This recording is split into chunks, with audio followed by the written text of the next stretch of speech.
यो समय दिनुभएको लागि आजको संगतिमा उपस्थित हुनुहुने आदरणीय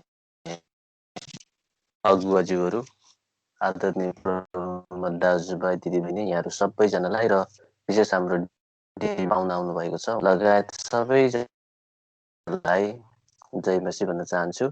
जय मसी सबैलाई सन्चै हुनुहुन्छ, सुन्दै हुनुहुन्छ? हालेलुया। आमेन आमेन आमेन जय मसी भाइ प्रभुको कृपा आमेन आमेन हालेलुया हालेलुया। हुन्छ, धेरै धन्यवाद। वचनको लागि प्रार्थना गर्नुहुने ब्रदरलाई धेरै धेरै धन्यवाद भन्न चाहन्छु। आराधनामा हामीलाई डोर्याउनुहुने आदरणीय आइसा दिचुलाई धन्यवाद। यहाँहरू सबैजनालाई धन्यवाद भन्न चाहन्छु। आउनुहोस् हामी वचनतिर जानेछौँ र यहाँहरू सबैजनालाई यो वचनको समयमा स्वागत गर्न चाहन्छु। यो तालीबाट हाम्रो परमेश्वरलाई महिमा भएको होस्। आउनुहोस् हामी सिधै वचनतिर जानेछौँ। गएको समयमा शुक्रबार हामीले हेर्यौँ प्रकाशको पुस्तक 4 अध्याय 2 अध्यायको 7वटा मण्डलीलाई हामीले एफिसीको मण्डलीबाट नै अरू मण्डलीलाई हामीले छोडेका छौँ। त्यहाँबाट अध्ययन गर्ने कुराहरू हामीले बुझ्यौँ र त्यसपछि हामी डाइरेक्ट 4 अध्यायमा आयौँ। 4 अध्यायको शीर्षकमा पाउँछौँ स्वर्गीय सिंहासनको दर्शन। प्रकाश 1 अध्यायमा पनि दर्शन र यहाँ पनि दर्शन र यसको बीचमा 7वटा मण्डली धरतीमा रहेका मण्डली र र्याप्चर पछि यो 4 अध्यायमा चाहिँ र्याप्चर पछिको घटना हुने कुराहरू प्रभुले यहाँ यूहन्नालाई देखाउनु भएको कुराहरू भनेर हामीले 4 अध्यायको 1 देखि 5 पदसम्म हामीले हेरेका थियौँ र आज 6 र 7 पदलाई हामी हेर्नेछौँ। यहाँ यसरी लेखेको 6 र 7 पदमा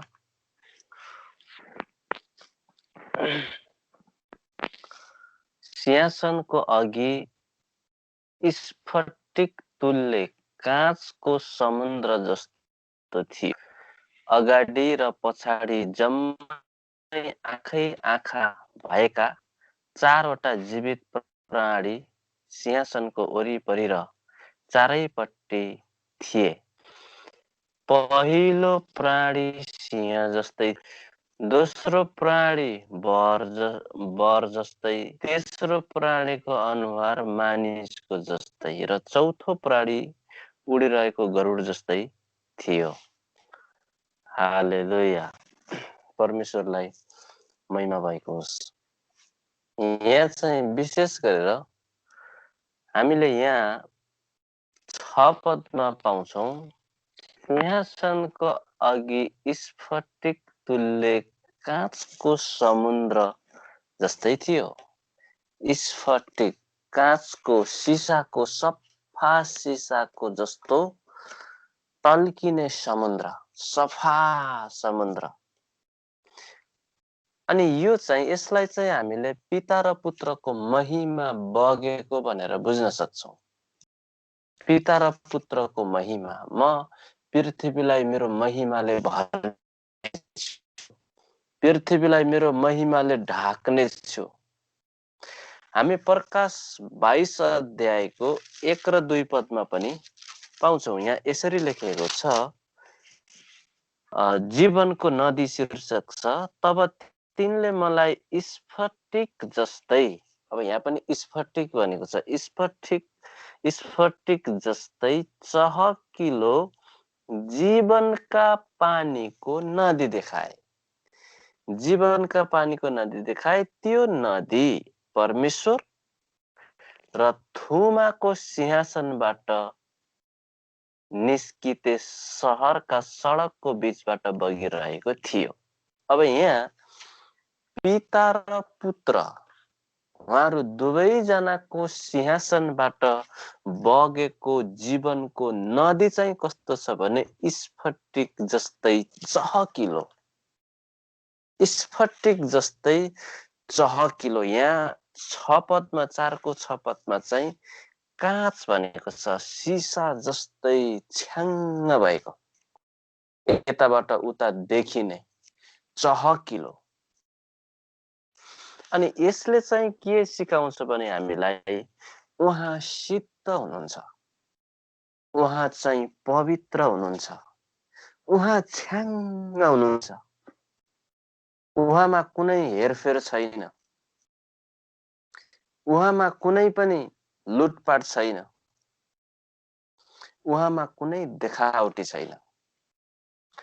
अनि पिताको सिंहासन र पुत्रको सिंहासन दुवैबाट जीवनको नदी बगेको कुराहरू हामीले पायौं। अझै त्यो 22 अध्यायको अझै पुरै पढ्यौं भने नदीको किनारमा जीवनको वृक्ष भन्ने पनि पाउँछौं। नदीको किनारमा जीवनको वृक्ष। अब यो चाहिँ स्वर्गको राज्यमा, यो विशेष गरेर जब धरतीमा 1000 वर्षको शासन सुरु हुन्छ, 1000 वर्षको शासन सुरु भएर जब परमेश्वरले नयाँ जेरुसलेम स्थापित गर्नुहुन्छ, त्यही नयाँ जेरुसलेमबाट पिता र पुत्रको सिंहासनबाट जीवनको नदी बगाउने कुराहरू।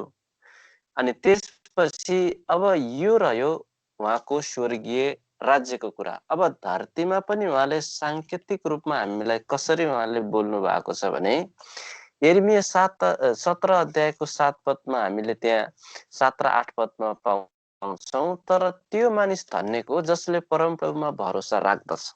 त्यो मानिस धन्यको जसले परमप्रभुमा भरोसा राख्दछ। पहिलो पोइन्ट भरोसा। दोस्रो पोइन्ट जसको आशा परमप्रभु हुनुहुन्छ, जसको आशा परमप्रभु हुनुहुन्छ। भरोसा र आशा, जसको आशा, आशा पहिलो प्राथमिकता, भरोसा यस उहाँ मात्रै हुनुहुन्छ। 8 पदले के भन्छ?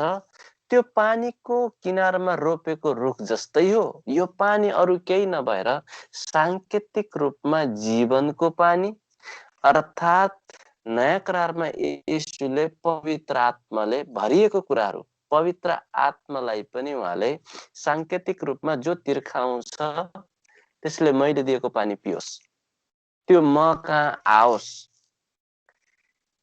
किनारमा रोपेको रुख जस्तो हुनेछ जसले आफ्ना जराहरू खोलाका किनारसम्म फिजाएका हुन्छ। खोलाका किनारसम्म फिजाएका हुन्छ, जसको जरा पानीमा भिजेको कुराहरू। इजकेलको पुस्तकमा पाउँछौं, पहिला घोडासम्म आयो, कम्मरसम्म आयो, त्यसपछि डुबायो, त्यसपछि बगायो। यो आत्मिक लेभल, आत्माले भर्दै येशूलाई उहाँ मानिस र परमेश्वरको अनुग्रहमा, मानिसको अनुग्रहमा उहाँ हुर्कदै जानुभयो। एक महिमादेखि अर्को महिमा, हामी पनि यही हो। आत्मिक लेभल बढ्दै बढ्दै पहिला खुट्टासम्म, कुर्कुच्चासम्म, घोडासम्म, कम्मरसम्म डुबाउने, बगाउने। आत्माले जता लानुहुन्छ, डुबाइसकेपछि ऊ आफ्नो नियन्त्रणमा हिँड्न सक्दैन। खोलो तर्दै हुनुहुन्छ, खोलाले डुबायो।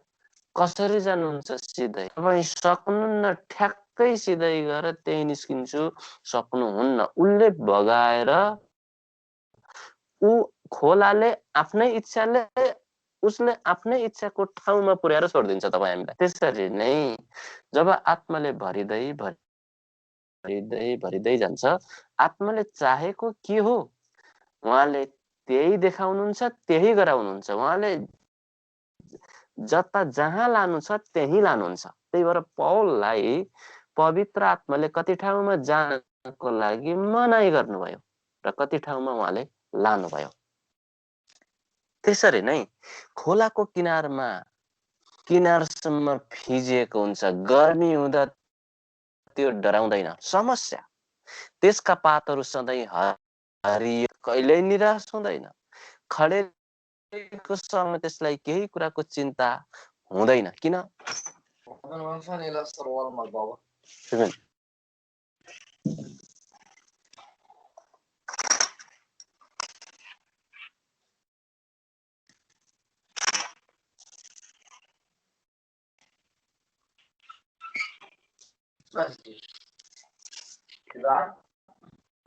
Yeah. सुरु भयो।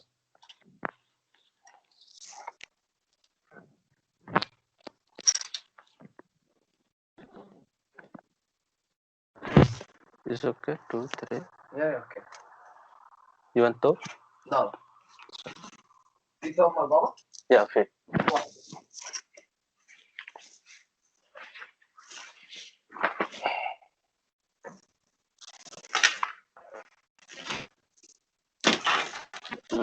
माफ गर्नु है सामान थियो। म यिर्मिया 17 को 8 पदमा थिएँ। त्यसका पातहरू सधैँ हरिया हुन्छन् अनि सधैँ हरिया कहिल्यै पनि मर्दैन। सधैँ हरियो जबसम्म मर्दैन तबसम्म हरियो हुन्छ। जबसम्म हरियो छ त्यसले फल दिने आशा हुन्छ। पात त्यति बेला सुक्छ जति बेला मर्छ। अब अर्को प्रश्न पनि गर्नु होला भाइ, पात झर्ने बेलामा सुकेरै झरेको हुन्छ, त्यो छुट्टै खालको। जब सिजन आउँछ सुक्छ झर्छ, तर त्यसका पात सधैँ हरिया हुन्छ अनि त्यसले फल फलाउन कहिल्यै चुक्दैन। प्रकाशको पुस्तकमा जीवनको नदी पिता र पुत्रको सिंहासनबाट नदी बग्नेछन्, त्यसको किनारमा जीवनको फल हुनेछन्, रुख हुनेछन्, वृक्ष हुनेछन्, त्यसका पातहरूले जाति जातिहरू निको हुनेछन्। हेर्नुहोस् त, यहाँ त्यसलाई केही चिन्ता हुँदैन र त्यसले फल फलाउन कहिल्यै चुक्दैन। भजन सङ्ग्रह 1 को 3 पदमा पनि पाउँछौँ, त्यो खोलाको किनारामा रोपेको बोट जस्तै हुन्छ जसले आफ्नो ऋतुमा फल दिन्छ अनि जसको पात कहिल्यै ओइलाउँदैन। यहाँ पनि पात ओइलाउँदैन। यो न ओइलाउने सम्बन्ध चाहिँ अनन्तसँग छ, जहाँ कहिल्यै मृत्यु हुँदैन। जसले जे पनि गर्छ त्यसमा त्यो सफल हुन्छ, असफल र हार हुँदैन। किन? ऊ पानीसँग जोडिएको छ, पानीमा भिजेको छ। अनि अझै यो प्रकाशको पुस्तक 22 अध्यायको अझै 2 पद पढ्न अगुवाई भयो।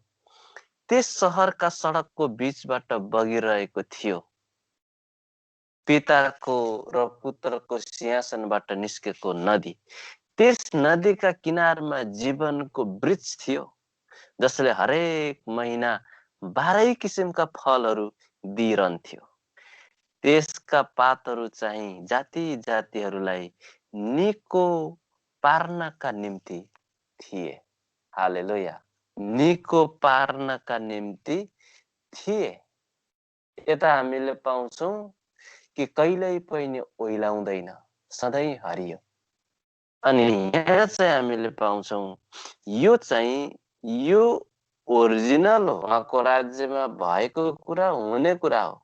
तर उहाँले वचनमा यिर्मिया 17 को 7 र 8 पद, भजन सङ्ग्रह 1 को 3 पद उहाँले एउटा सांकेतिक रूपमा भन्नुभएको छ। यसलाई हामीले आत्मिक रूपमा बुझ्नु पर्यो। अब खोलाको किनार भन्ने बित्तिकै खोलाको किनारमा ठिङ्गै एउटा रुख उभिएको, त्यसको जरा पानीमा डुबेको रही। कोही त पानी तातो भएर पनि प्यालिन सक्छ, हरिया किन छैन भन्ने प्रश्न उठ्न सक्छ। त्यसरी तुलना गर्न सकिँदैन वचनसँग। तर उहाँले जे भन्नुभएको छ आत्मिक रूपमा बुझ्नु चाहिँ हामीले पर्यो, आत्मिक रूपमा बुझ्नु पर्यो। जातिहरूलाई निको पार्नको निम्ति थिए हरिया पात। अनि हामीले प्रकाश 22 को 14 पदमा हेरौँ, यहाँ के लेखेको छ? जीवनका वृक्षको हक पाउन र सहरका ढोकाहरूबाट भित्र पस्न पाऊ भनी आफ्ना वस्त्र धुनीहरू धन्यका हुन्। जीवनका वृक्षको हक पाउन, जीवनका वृक्षको हक पाउन, अधिकार पाउन, ढोकाहरूबाट, एउटा ढोका मात्रै होइन, ढोकाहरूबाट भित्र पस्न पाऊ भनी आफ्ना वस्त्र धुनीहरू धन्यका हुन्। आफ्ना वस्त्र धुनु, मैलो वस्त्रलाई चाहिँ धुनु। अब यो पनि आत्मिक रूपमा, सांकेतिक रूपमा लिनु पर्यो, बुझ्नु पर्यो। वस्त्र धुनु भन्ने अर्थमा हामीले लागेको वस्त्र धुनु भन्नुभएको होइन, मनको वस्त्र चाहिँ धुनु पर्यो। आफ्नो मनलाई वचनमा राखेर हिड्नु पर्यो। फोहोरहरू आउँछन् मनमा, त्यसलाई धुनु पर्यो, हाल्नु पर्यो, धार्मिकताको वस्त्र पहिरनु पर्यो। अनि पर्खाचारको छपतमा अब यहाँ चाहिँ सिंहासनको अघि स्फोटक तुल्य काँचको समुद्र जस्तै थियो। अगाडि पछाडि जम्मै आँखै आँखा भएका 4 जीवित प्राणी। अब अगाडि र पछाडि आँखै आँखा भएका 4 जीवित प्राणी। आँखै आँखा, यसले चाहिँ हामीले के बुझ्न सक्छौं भने अगाडि पछाडि यसले हरेक ठाउँमा देख्न सक्ने, जसले उहाँलाई घोचे तिनीहरूले पनि देख्नेछन्। उहाँ पिताको ठुलो महिमामय सामर्थ्य र शक्तिमा आकाशमा देखा पर्नुहुनेछ, स्वर्गदूतहरूका साथमा। अनि उहाँ आफ्नै हुकुम र गर्जनसित प्रधान स्वर्गदूतको चर्को आवाज र परमेश्वरको पिताको चर्को तुरैको आवाजमा उहाँ आफै स्वर्गबाट ओर्लन हुनेछ र जसले उहाँलाई घोचे त्यसले पनि उहाँलाई देख्नेछ। अब यो घोचेको कुराहरू चाहिँ यसलाई दुई प्रकारले बुझिन्छ। एउटा चाहिँ शरीरमै उहाँलाई भालाले घोचेको व्यक्ति, अब त्यसले पश्चाताप गरेको भए त स्वर्गलोकमा गयो होला, त्यहाँबाट पनि देख्नेछ। यदि उसले पश्चाताप नगरिकन धनवानको स्थानमा अर्धलोकमा गएको भएदेखि यीशु बादलमा आएको अर्धलोकबाट पनि देख्नेछ। यो चाहिँ रह्यो एउटा घोचाइ। अर्को घोचाइ चाहिँ के हो भने यीशुलाई कुल्ची मिल्ची गर्ने, जो चाहिँ आज्ञा पालन नगरेर क्रुसमा टाग्ने, फेरि कुल्ची मिल्ची गर्ने, फेरि घोच्ने, यो चाहिँ दोस्रो घोचाइ। अनि तिनीहरूले पनि देख्नेछन्। फिजिकलमा जो उठाइएनन् उनीहरूले पनि देख्नेछन्, यसुलाई घोचेर कुल्चीमिल्ची गरेका छोडिनेछन् तिनीहरूले पनि देख्नेछन्।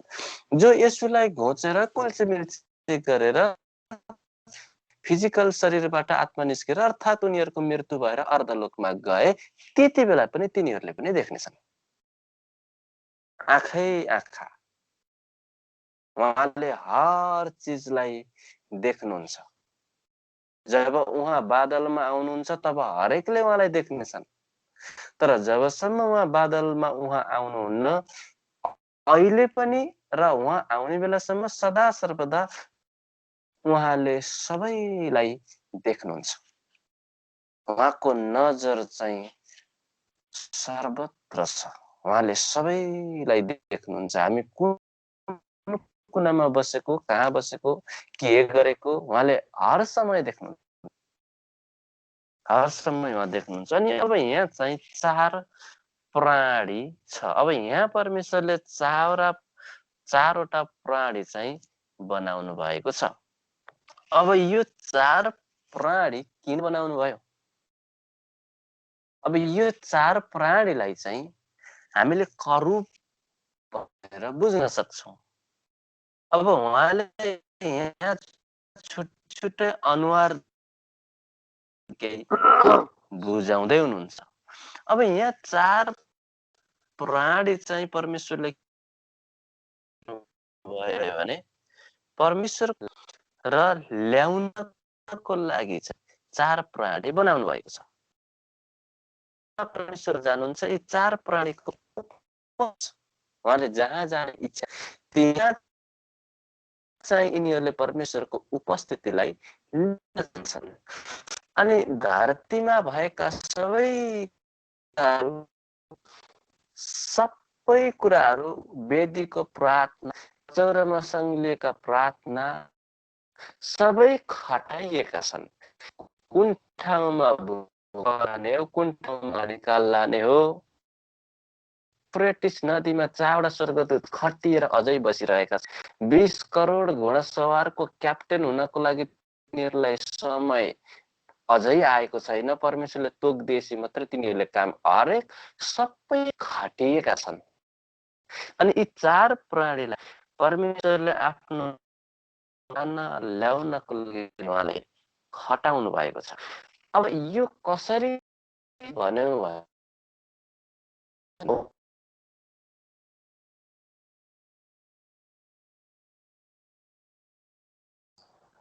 जहाँ परमेश्वरको उपस्थिति हुन्छ सन्दुक त्यो बोक्ने चाहिँ अघिल्तिर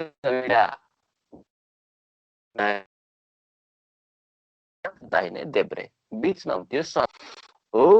त्यसरी नै त्यो 4 जना बोकेर सन्दुक चाहिँ लान्थे, जहाँ जहाँ लान्थे त्यहाँ त्यहाँ चाहिँ परमेश्वरको उपस्थिति आएको थाहा पाउँथे। अनि यहाँ पनि यी 4 प्राणीहरू केही नभएर परमेश्वरको उपस्थिति लानेर ल्याउने जिम्मेवारी चाहिँ यिनीहरूलाई परमेश्वरले दिनुभएको छ। यी करुबहरू हुन् अनि पछाडि अगाडि जम्मै आँखैलाई देख्न सक। अब यहाँ 4 प्राणीको अनुहारमा चाहिँ भन्नुभएको छ। यहाँ पहिलो अनुहार चाहिँ सिंह जस्तो। अब यो आत्मिक रूपमा सांकेतिक रूपमा हामीले यसलाई बुझ्नुपर्छ, आत्मिक रूपमा बुझ्नुपर्छ। सिंह भन्नाले सिंह नै होइन, सिंह नै होइन, तर उहाँले कसरी भन्नुभयो भने सिंहको स्वभाव कस्तो हुन्छ। कसैले हामी सबैजनाले सिंहलाई अहिले त झन् बाघले नेपालमा कति मान्छेलाई हिजोको अस्ति कति दिन भयो अटोमाथि प्रहार गरेर बाघले घाइते बनाएको, कति मान्छे खाइसकेको। त्यसलाई कसैले रोक्न सकेन बाघलाई। अब जंगलमा जनावरको राजा भनेको सिंह। सिंहको स्वभाव चाहिँ राज्य गर्ने हो, शासन गर्ने हो, अधिकार गर्ने हो। सिंहलाई कसैले राजा बनाउँदैन। किन बनाउँदैन भने सिंहको स्वभाव नै राजा हो। सिंहको स्वभाव नै राजा हो। सुँगुरको स्वभाव फोहोर हो, त्यही भएर हिलो देखेपछि हाम फालिहाल्छ। तर सिंहको स्वभाव चाहिँ राज्य गर्ने हो, उसको स्वभाव राजा हो, उसको स्वभाव राज्य गर्ने, अधिकार गर्ने हो। त्यही भएर जनावरहरूमाथि सबैमाथि अधिकार गर्ने, राज्य गर्ने र सबैलाई जित्ने भनेको नै सिंह हो। सिंह प्रकाश 5 अध्यायको 5 पदतिर जब चर्मपत्रको मुठो खोल्ने कोही नभएर यूहन्ना रुँदाखेरि यहाँ एकजना हुनुहुन्छ, यहुदाका सिंह भन्नुभयो। हालेलुया, सुन्दै हुनुहुन्छ? यहुदाका सिंह, राज्य गर्नुहुने, शासन गर्नुहुने यहाँ एकजना हुनुहुन्छ, उहाँ चाहिँ येशू हुनुहुन्छ।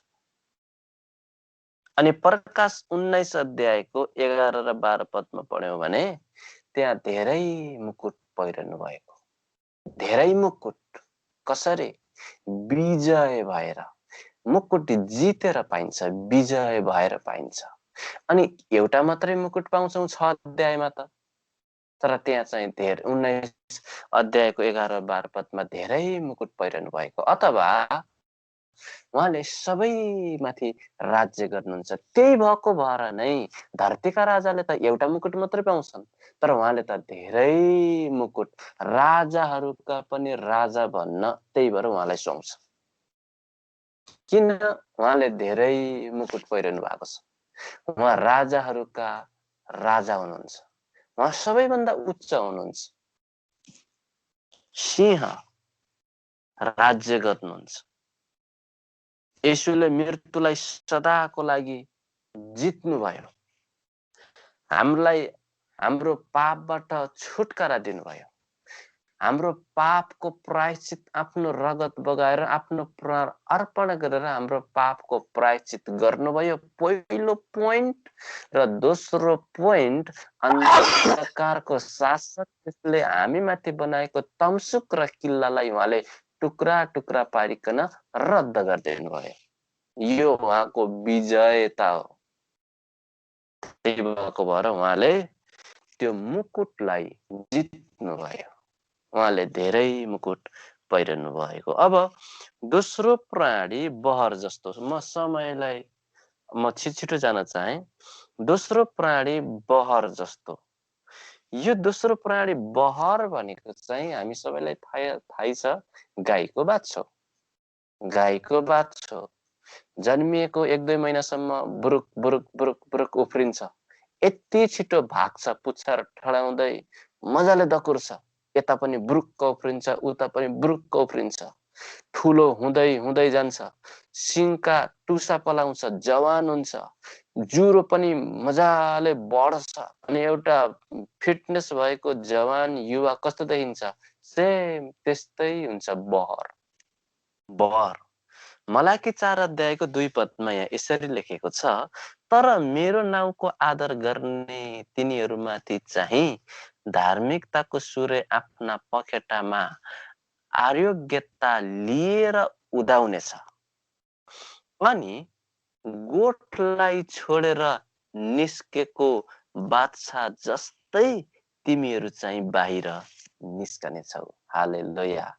गोठलाई छोडेर निस्केको बाछो दाम्लो फुकाइदिने बित्तिकै उफ्रिँदै निस्किन्छ आनन्दमा। त्यस्तै आनन्दमा चाहिँ तिमीहरू निस्कनेछौ, तिमीहरू चाहिँ बाहिर निस्कनेछौ। अब यहाँ बाछाको बहर अथवा बाछो, बाछो र बहर भन्नु एउटै हो। बाछो र बहर एउटै हो, गोरु चाहिँ फरक छ। अब यहाँ हामी एकचोटि इजकेलको पुस्तकमा हेर्यौं भने इजकेल 1 अध्यायको 6 पदमा इजकेललाई यहाँ परमेश्वरले दर्शन देखाउनु भएको छ। दर्शन देखाउँदा पनि यहाँ पनि 4वटा मोडा भएको, अनार भएका चीजहरू परमेश्वरले देखाउनु भएको छ। पहिलो मानिसको जस्तै, त्यसपछि दोस्रो दाहिने साइड सिंह जस्तै, हामीले हेरौं सिंह अधिकार गर्ने। पहिलो मानिस जस्तै, मानिस आत्मिक प्राणी हो, मानिसलाई परमेश्वरले आफ्नो ईश्वरीय अधिकार दिनुभएको छ। अनि तेस्रो चाहिँ लेफ्ट साइडमा त्यो मोहडा चाहिँ गोरु जस्तै। हेर्नुहोस् है, धन्यवाद वचन पेस्ट गरिदिनु भएको लागि। गोरु जस्तै। अब यहाँ इजकेलले देख्नुभयो गोरु, अब यूहन्नाले देख्नुभयो बाछो। गोरु र बाछोमा के फरक छ? गोरु र बाछोमा चाहिँ फरक छ। गोरुको स्वभाव फरक हुन्छ, बाछोको स्वभाव पनि फरक हुन्छ। गोरुको स्वभाव कसरी फरक हुन्छ भने गोरुको स्वभाव र बहरको स्वभाव चाहिँ फरक हुन्छ। गोरुलाई अथवा बाछोलाई पनि गोरुलाई पनि खेतमा काम गराउनको लागि यदि हामीले काम गराउने हो भने गोरु, बाछोबाट गोरु बनाउनु पर्छ। अब यो कसरी बनाउनु पर्छ भन्ने सांकेतिक भाषा यहाँहरु सबैजनालाई थाहा छ। हामी नेपालमा गाईबस्तु पालेर हुर्किएका मान्छेहरु हौं। यहाँ कतिजना हुनुहुन्न होला, तर म चाहिँ हुर्किएको मान्छे हो त्यसरी गाईबस्तु पालेर। अब गोरुलाई काम, खेतको काम गराउनको लागि बाछोलाई झाप्पर नार्न सकिँदैन। नारेर काम गराए तापनि अलिकति बढी बल प्रयोग गर्यो भने हामीले धान्न चाहिँ सक्दैनौं। त्यसैकारण उसलाई चाहिँ गोरु बनाउनु चाहिँ आवश्यक छ। जब गोरु बनाइन्छ, गोरु बनाइसकेपछि त्यो गोरु र बाछोको स्वभाव, गोरुको स्वभाव कस्तो हुन्छ? कुनै गाईको पछि लाएर मात्तिएर हिँड्दैन।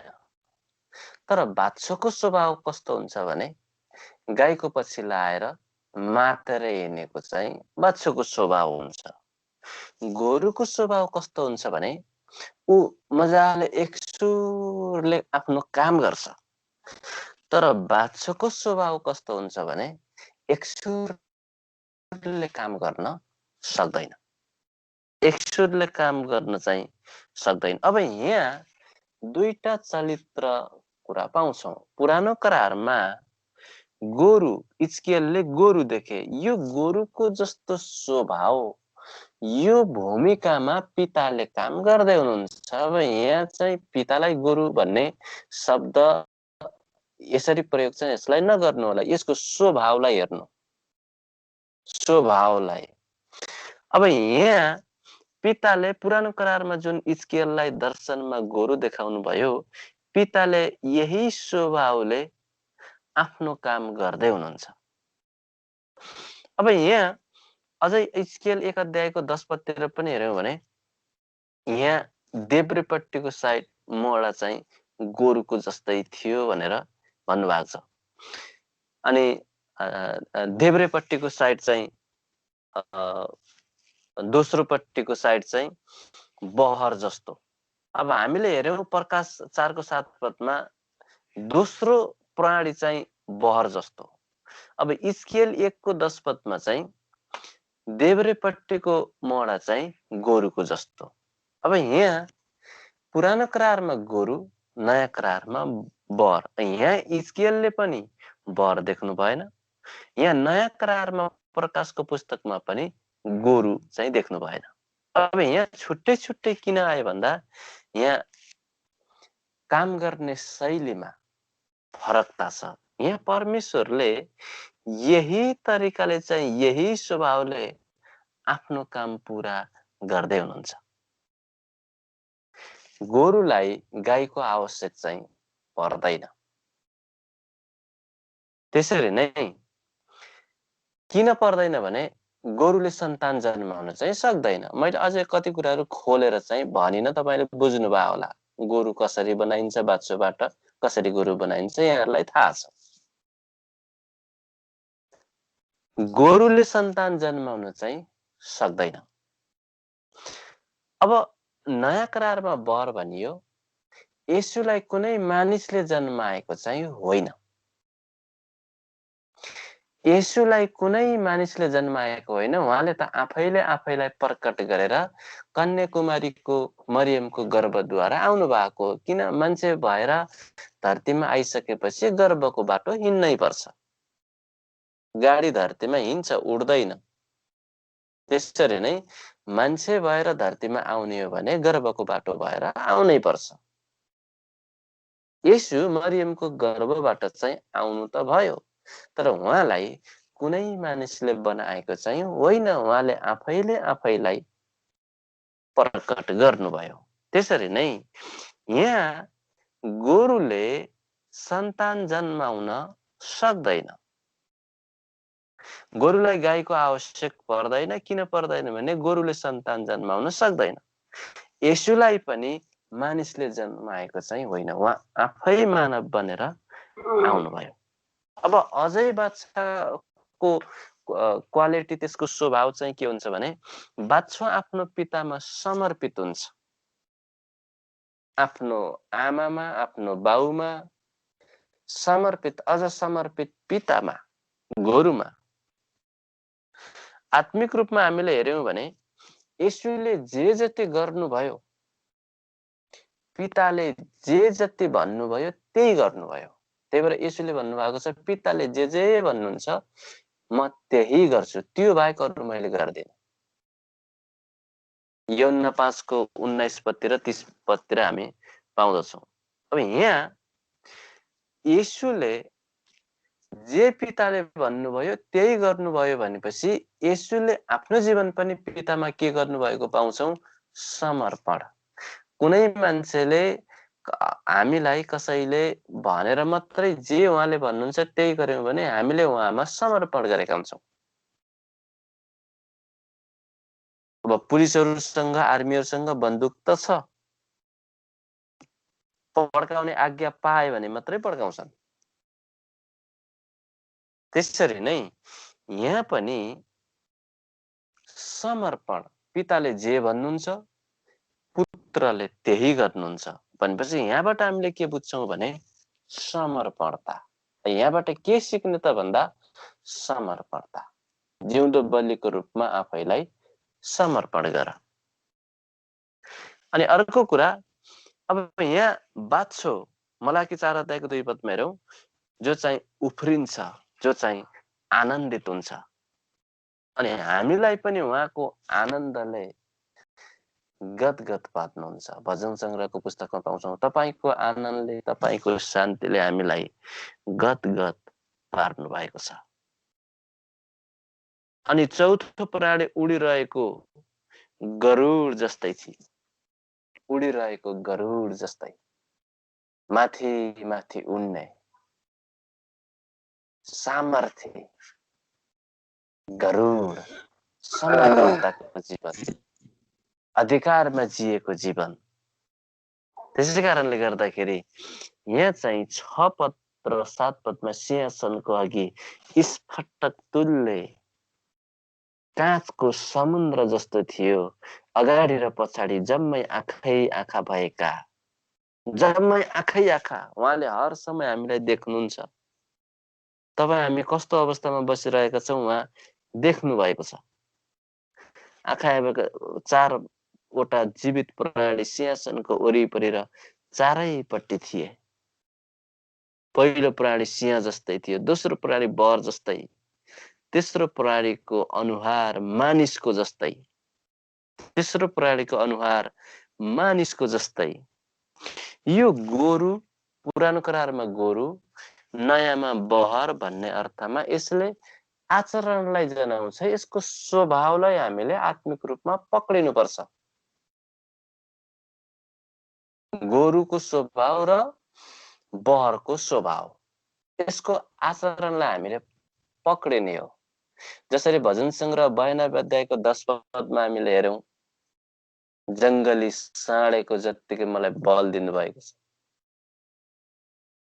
त्यसको आचरणलाई कसरी त्यो दुश्मनसँग लड्न जाँदाखेरि कान ठाडो पार्छ पहिला हामीले ध्यान दिनुपर्ने, मनन गर्नुपर्ने।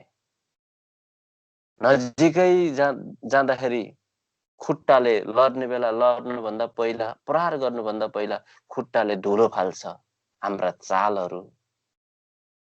लामो सास फेर्छ नाकबाट। हामीले बुझ्नुपर्ने कुराहरू, चनाख्याउनु पर्ने कुराहरू, यो सबै आचरणलाई चाहिँ देखाउँछ। जति पनि यी कुराहरू देखाइएको छ, यिनका आचरणद्वारा हामीलाई चाहिँ केही सिकाउनु भएको हो। तर वास्तवमा बहर भनेको यसु नै होइन, गोरु भनेको पिता नै होइन। तर उहाँले आचरणद्वारा केही कुराहरू सिकाउँदै हुनुहुन्छ सांकेतिक रूपमा। अनि चौथो प्राणी उडिरहेको गरुड जस्तै थियो। ती चारैवटा प्राणीको 6 पहेटा थिए र चारैपट्टि र भित्र बाहिर आँखाहरूले भरिएका थिए। दिन रात तिनीहरू नथामिकन यसो भन्दै गाइरहन्छन्, पवित्र पवित्र पवित्र परमप्रभु सर्वशक्तिमान परमेश्वर, जो हुनुहुन्थ्यो र जो हुनुहुन्छ र जो आउनुहुनेछ। हालेलुया। हर समय यहाँका करुबहरूले, यी प्राणीहरूले परमप्रभुको महिमा गर्छन्, जो आउनु हुनेछ। यसो आउन बाँकी छ। हिब्रू 1 अध्यायले पाउँछौं, यी अन्तिम दिनहरूमा आफ्नो पुत्रद्वारा बोल्दै हुनुहुन्छ। हालेलुया। हुन्छ, आजको वचनलाई म यही राख्न चाहन्छु। आब्बा पिता, धन्यवाद, तपाईँ महान, तपाईँ दयालु, तपाईँ कृपालु। धन्यवाद यो वचनको लागि। साँच्चै नै तपाईको वचनमा तपाईले भन्नुभयो, त्यस शहरका सडकको बीचबाट जीवनको नदी बगिरहने, नदीका किनारमा जीवनको वृक्ष। हालेलुया।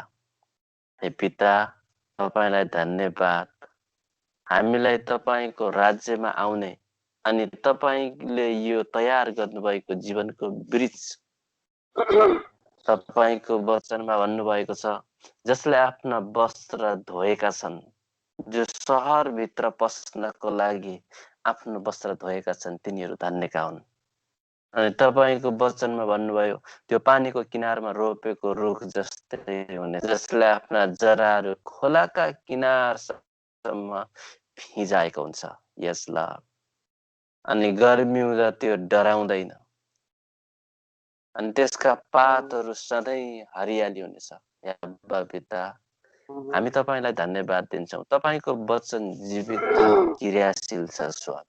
धन्यवाद। सबै आदर, सबै भक्ति, सबै महिमा, सबै प्रशंसा र यो प्रार्थना चढाउँछु येशू प्रभुको नाममा। आमेन, आमेन, आमेन। हुन्छ, धन्यवाद। समय दिन सक्नुहुनेछ। समय धेरै भइसक्यो। आमीन, हालेलुया। प्रेज द लर्ड। आउनुहोस् वचनको लागि सबैजना ताली बजाउँ। आमेन, हालेलुया, हालेलुया, प्रेज the lord, amen, hallelujah, hallelujah. Hallelujah.